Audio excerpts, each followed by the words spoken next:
Okay, so let's look more carefully at this case where you have two sources of waves near each other, and the interference that is produced by this. So one way of doing this is to take a beam of light and shine it onto two thin slits cut into a material that are pretty close to each other.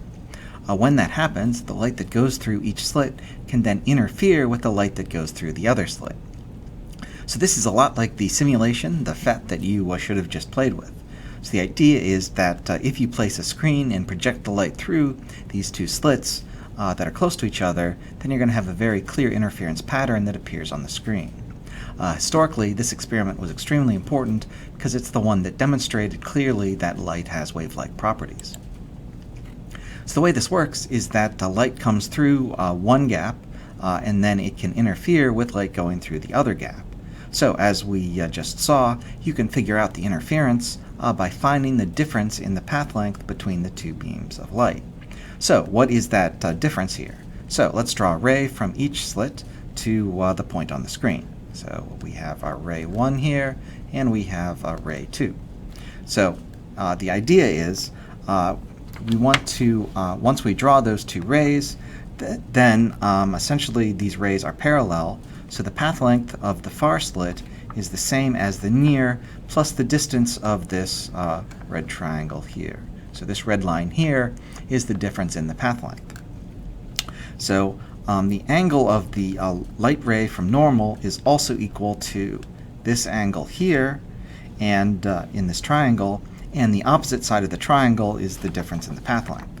So the difference in the path length is equal to the sine of theta times the distance between the two slits. This means that the maxima are located whenever the distance between the slits times the sine theta is equal to some integer times the wavelength. If that happens, there is a maximum.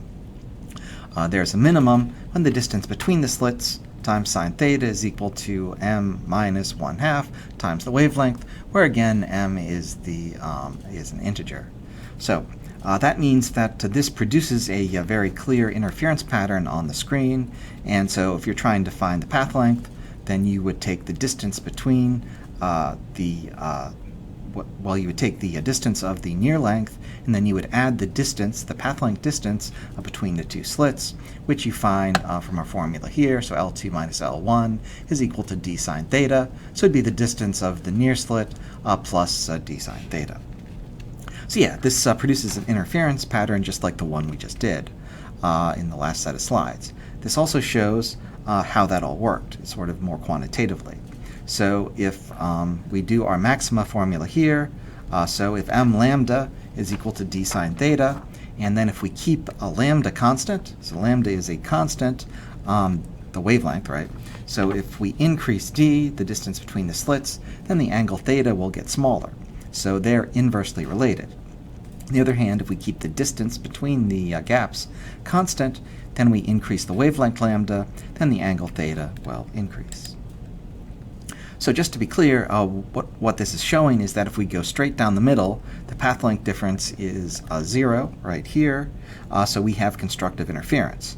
If we move to an angle where the distance, there we go. If we move to an angle where the distance between the slits times sine theta is equal to 1/2 the wavelength lambda, then we have a dark spot where the light is destructively interfering. This is often called a dark fringe as well. If we move further out, so then we move here, say, then we reach where the path length difference is equal to the wavelength, and so now we have another bright fringe here.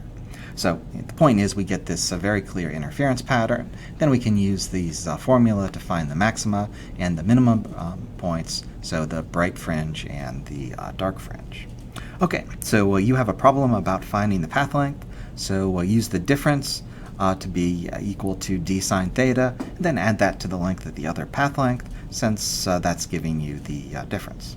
Okay, so good luck, and next we're going to take another look at diffraction gratings and looking at this a little more quantitatively.